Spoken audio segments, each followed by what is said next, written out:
उस रात अगर अनाया ने वो पुरानी चाबी जमीन से ना उठाई होती तो पूरा शहर आज भी जिंदा होता, पर आजाद नहीं। रात के 11 बजे थे।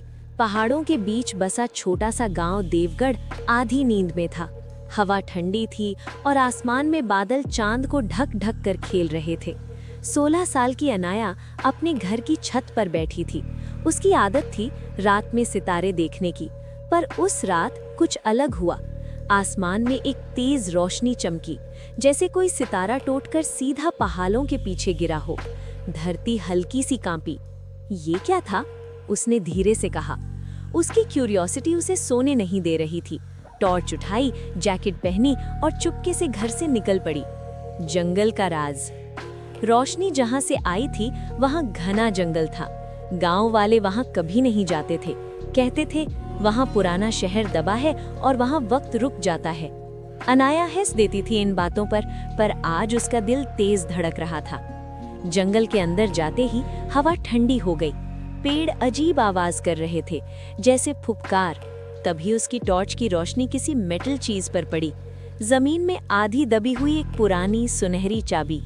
चाबी को हाथ लगाते ही उसके कान में हल्की सी आवाज गूंजी। दरवाजा खोलने वाली आ गई। अनाया ने तुरंत पीछे देखा। कोई नहीं, बस इमेजिनेशन है, उसने खुद को समझाया। पर चाबी उसने अपनी जेब में डाल ली। जमीन के नीचे का दरवाजा। जंगल के बीच एक गोल पत्थर था जिस पर अजीब सिंबल्स बने थे। जैसे ही अनाया पास आई, चाबी उसकी जेब में गर्म होने लगी। पत्थर अपने आप हिलने लगा। नीचे सीढ़ियां खुल गईं। अनाया का डर और एक्साइटमेंट दोनों साथ थे, पर वो नीचे उतर गई। नीचे एक बड़ा शहर था, पर सब पत्थर बन चुका था। गाड़ियां, लोग, जानवर, सब मूर्ति की तरह। बीच में एक बड़ा महल और उसके दरवाजे पर वही सिंबल जो चाबी पर बना था। जिंदा पर पत्थर। जैसे ही उसने दरवाजा खोला, महल के अंदर रोशनी जल उठी। दीवारें हिलने लगीं और एक लंबी काली परछाई उसके सामने बनी। 500 साल बाद किसी ने दरवाजा खोला। अनाया ने पूछा, तुम कौन हो? मैं आकार हूँ, इस शहर का रक्षक और श्राप का कैदी। उसने बताया, ये शहर कभी जिंदा था, पर राजा ने अमर होने की कोशिश में अंधेरी शक्ति बुला ली। शक्ति ने सबको पत्थर बना दिया।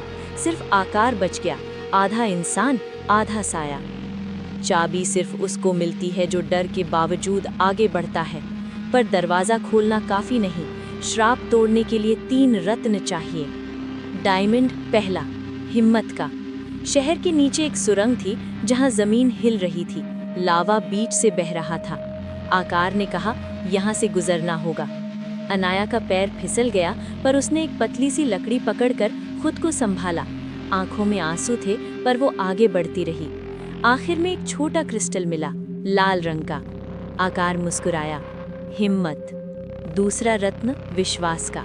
दूसरी जगह एक गहरा पानी का तालाब था। बीच में पत्थर पर नीला रत्न चमक रहा था।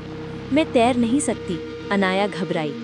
आकार ने कहा, अपने आप पर भरोसा कर। उसने आंखें बंद की, पानी में कूदी।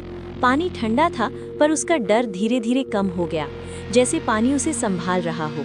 वो रत्न लेकर बाहर आई, नीला रत्न। तीसरा रत्न सैक्रिफाइस का। आखिरी जगह महल का सबसे अंधेरा कमरा था। बीच में काला धुआं घूम रहा था। आवाज आई, एक या शहर, किसी एक को बचाओ। अनाया समझ गई कि अगर वो चाबी वापस कर दे, सब लोग जिंदा हो जाएंगे, पर वो यहाँ फंस जाएगी, हमेशा के लिए। उसने आसमान की तरफ देखा।